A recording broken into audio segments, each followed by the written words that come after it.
Welcome to The Explainer. Today, we're breaking down the staggering, systemic changes required to reach a fully renewable future.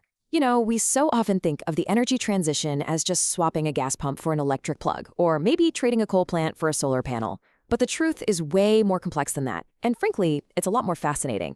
What we're actually looking at is a fundamental rewiring of how our entire world operates. We're talking about everything from the depths of our oceans all the way to the complex geopolitics of global trade. Okay, let's dive right into this with a number that is honestly almost hard to wrap your head around.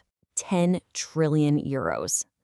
According to the EU's Clean Energy Investment Strategy, that is the sheer financial scale of what's going to be required in Europe alone between now and 2040 just to meet their climate and energy objectives. We are talking about fundamentally upgrading grids, building entirely new infrastructure, and funding cutting-edge tech. It's a massive, unprecedented influx of capital that is going to completely reshape the European economy. And, those massive numbers aren't just happening in Europe. By the year 2050, we're projecting there will be 265 million electric vehicles on U.S. roads alone, assuming aggressive adoption policies. Now, to put that into perspective for a second, there are only about 275 million registered vehicles in the U.S. today in total. So we are literally talking about replacing nearly the entire fleet over the coming decades. So that brings us to the ultimate question for today's explainer. What does a fully renewable future actually look like?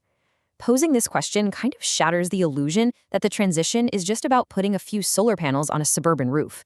Because, as you'll see today, transitioning to renewable energy sets off this massive systemic ripple effect. It is going to completely transform our natural environments, our daily commutes, our power grids, our heavy industries, and of course, our financial systems.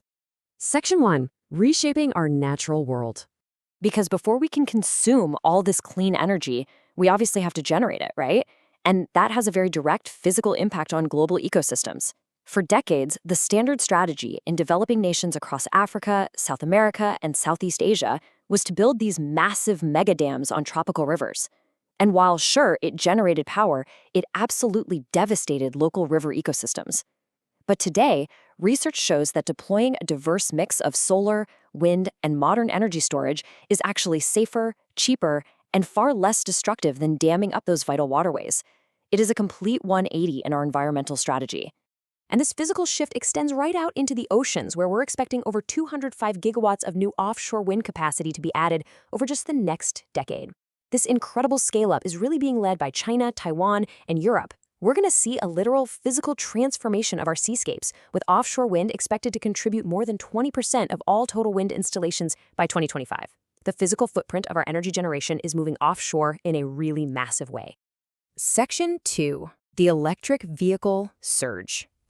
Now that we've generated the power, how are we going to consume it? Well, let's start with transportation.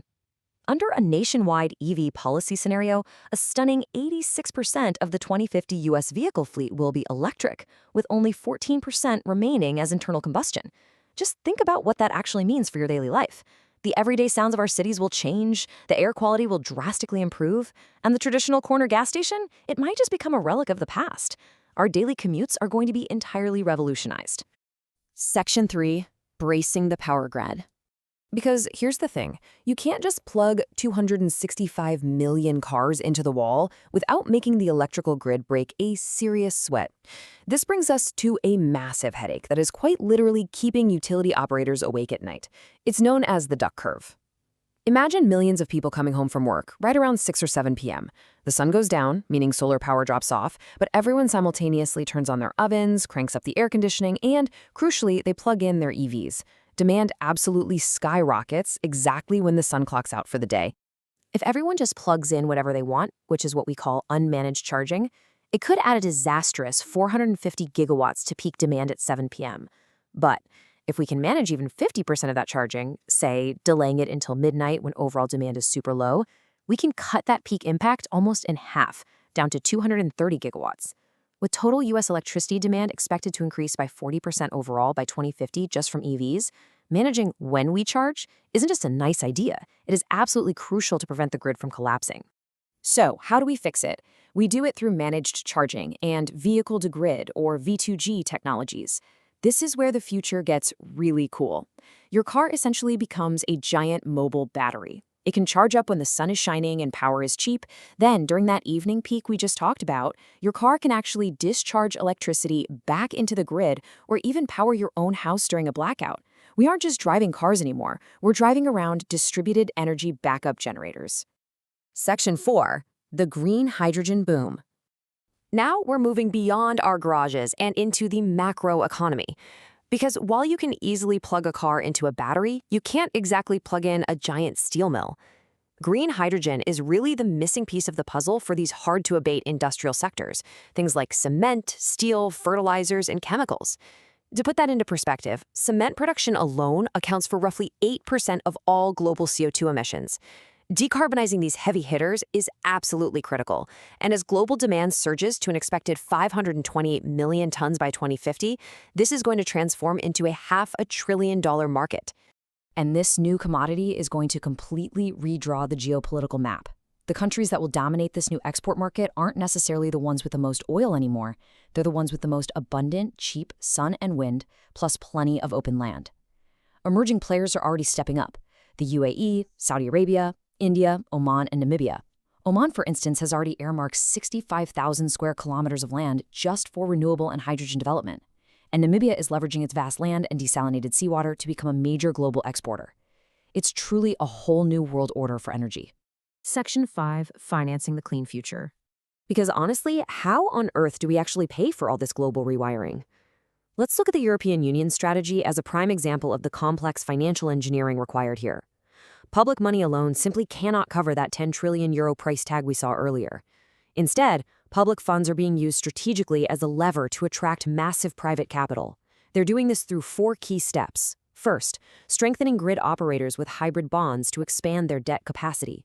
Second, using loan securitization for smaller municipal operators. Third, de-risking new technologies. And finally, setting up strategic dialogues with institutional investors who are currently sitting on over 33 trillion euros in private assets. I want to zoom in on that third point for a second, de-risking innovation. The International Energy Agency estimates that about 35% of the emissions reductions we absolutely need by 2050 rely on technologies that aren't even commercially available yet. We're talking about things like long-duration energy storage and small modular nuclear reactors. Financial institutions have to step up and provide venture debt to get these unproven but completely vital technologies off the ground and into the market.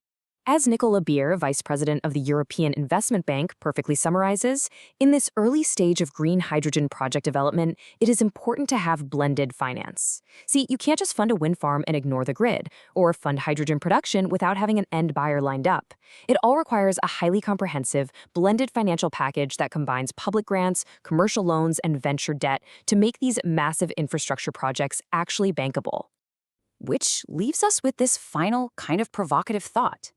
We know the technology to generate clean power exists. We have the wind turbines, we have the solar panels, and the electric vehicles are rapidly rolling out. But when you look at the massive grid upgrades required, the incredibly complex financial engineering needed, and the way global supply chains are being entirely redrawn, do we actually have the human coordination to manage it all? That is the ultimate test of our renewable future. Thank you so much for joining me on this explainer. I really hope this leaves you with a much deeper understanding of the truly systemic ripple effect happening all around us. Keep learning, and I'll catch you next time.